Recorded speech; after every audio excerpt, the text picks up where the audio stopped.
kiss for you.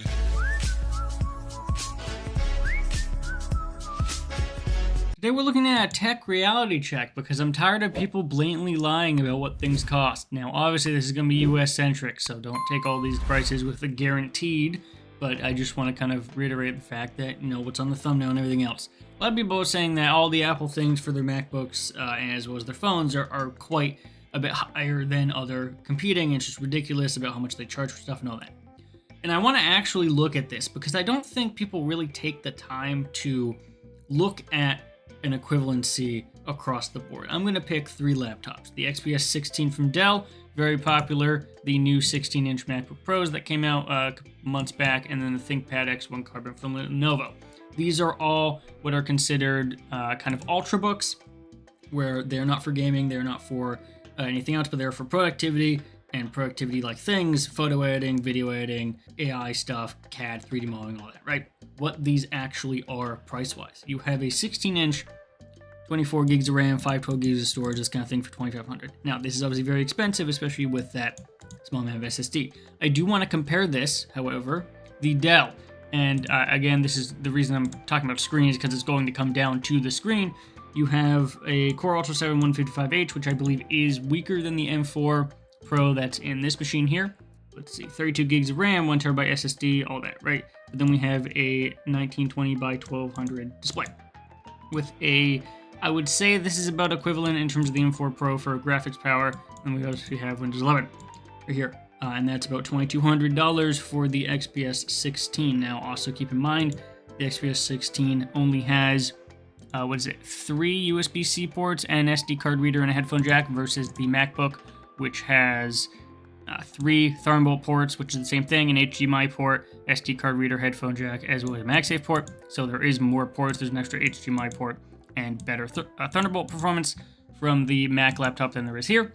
So you might have to buy, an adapter or anything like that in order to get this one.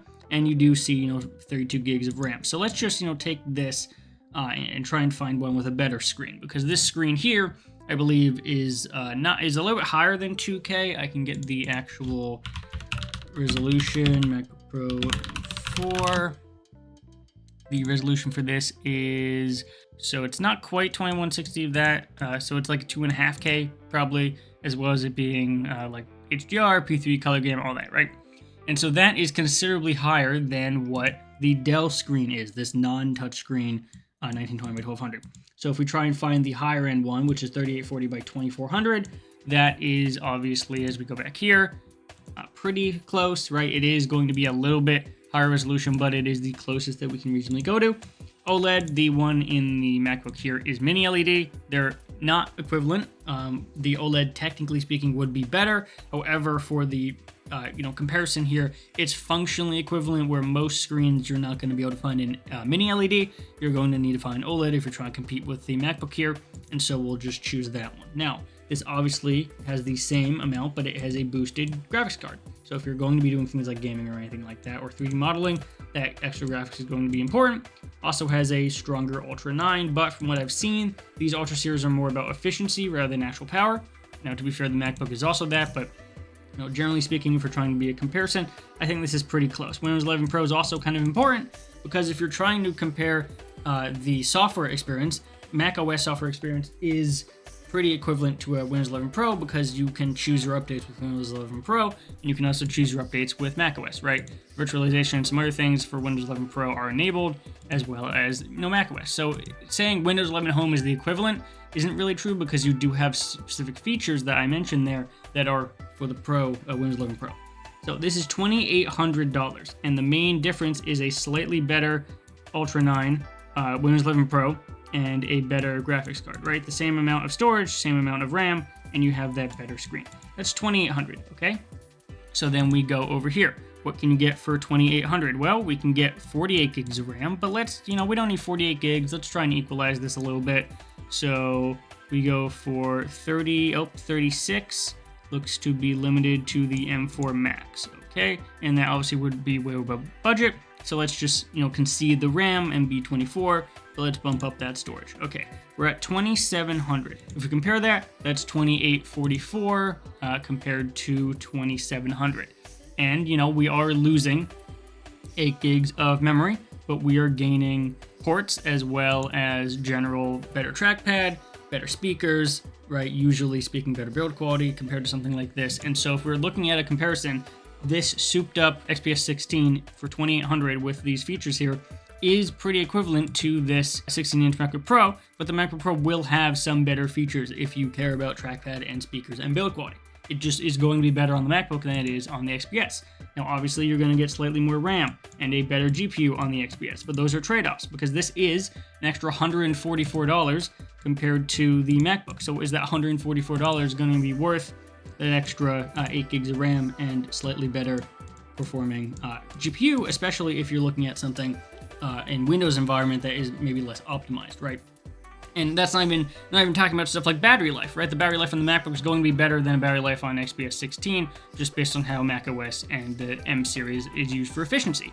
So these are pretty equivalent, and this is even $144 more, and you're going to get some benefits, but also remember the concessions. You have lower amounts of ports. You don't have an HDMI port, so that's going to hurt if you need to plug stuff in. You are going to be worse on battery life and worse on trackpad and worse on speakers, generally speaking. We go over, okay, it's like, okay, well, yeah, Dell's maybe falling off. Okay, let's check Lenovo. ThinkPad X1 Carbon, $2,500 right here. This is a 14-inch, so this is smaller, if size is important, right? Smaller version here, larger version here. Let's go. We have the similar Ultra 7 250V. Now, this is a Intel Pro Core CPU. Windows 11 Pro, Arc graphics, which are going to be about the same, if not the M4 might be more efficient in terms of like raw power. 32 gigs of RAM, memory on package, 1 terabyte, all that standard. And then we have a relatively more close to spec OLED, anti-glare, anti-smudge, 120 hertz. So there's that. And for $2,500, you are going to get, generally speaking, larger RAM. But I think that's it, right? This is, if not a little bit worse, about the same. 32 gigs of RAM is like the only benefit that this one has, since the display is pretty much the same, except this is a 14-inch. So once again, if you were actually going to compare this to an equivalent MacBook Pro for a 14-inch one, let's check that real quick. Let's try and get 32 gigs of RAM. Can we get 32 gigs of RAM? Let's pick this one. Let's see if we can get 32 gigs of RAM.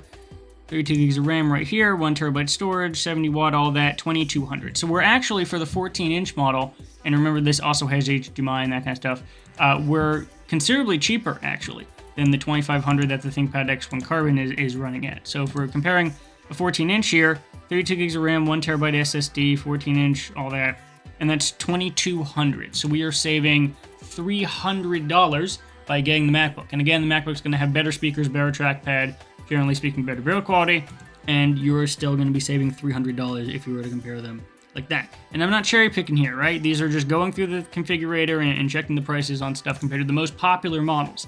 The Dell here, if we're comparing 16-inch, ThinkPad if we're comparing 14-inch, and that's just, where I'm going through. The Apple's is competitively priced. And what kind of ticked me off to this is also, what's happening with phones as well. People say, oh my God, they're charging so much for these upgrades and things. The only difference between this Galaxy S24 Plus and the iPhone 16 Pro in terms of pricing is that this one is $100 cheaper for the 256 gig model, right? 256 gig, $1,000.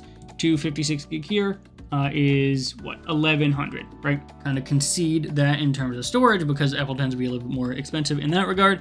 However, there are some benefits, right? This phone isn't going to last nearly as long in terms of resale value than an iPhone will. You have other efficiency things, right? The iPhones have really great battery life, especially now, and the Samsungs, are a good battery life, but not anything crazy.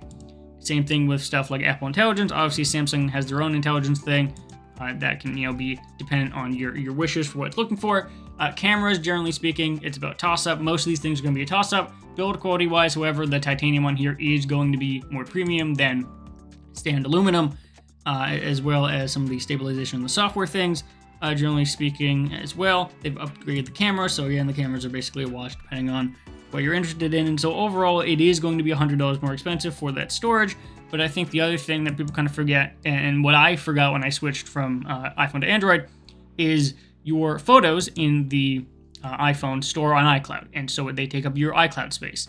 The Samsung one does not do that. I haven't found a way to do it automatically or anything like that. Your photos are going to auto backup if you've downloaded it to the Google Photos app, not anything Samsung Cloud related. meaning you have to manually back it up unless you want every single screenshot you take to back up automatically.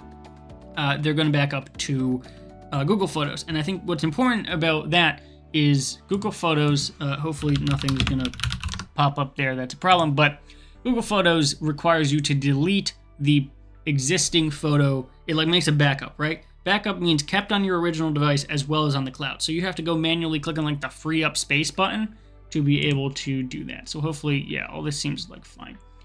So right, you have the free up space button. Now it's not here, but generally speaking, if you're gonna try and free up space, you have to click that button. iPhone, you'll have to, it just basically does it automatically with the iCloud. And so I had a lot of screenshots because of, you know, what I do here. I have a lot of screenshots of various things, and so those took up a lot of space. Screenshots, videos, recording, camera, all that stuff.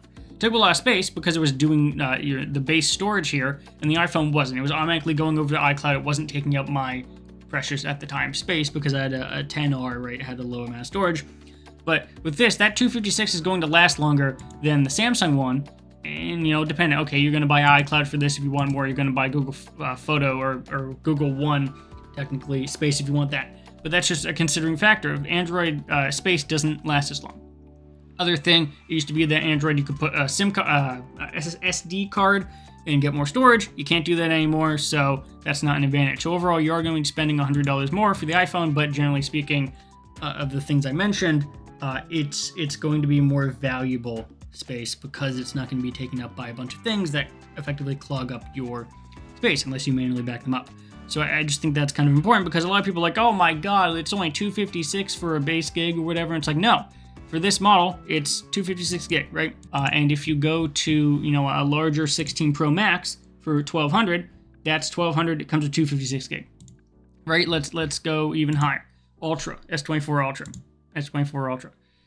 Here we go. So S24 Ultra at 256 gigs. Again, 256 gigs starting, 250 starting, 1200, 1300. This includes an S Pen, so they're about even in that regard.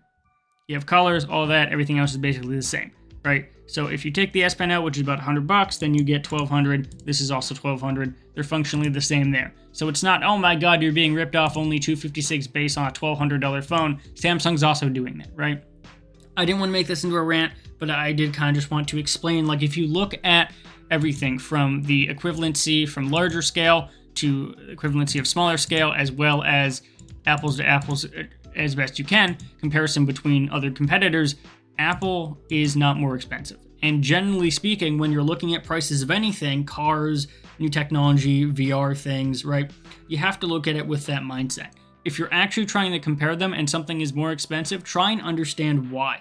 If it's just, oh, they can get away with it, that's one thing. But like for this example, people complain that the iPhone has a bad base amount of storage, when Samsung literally does that too. In fact, Samsungs are even more expensive at this point.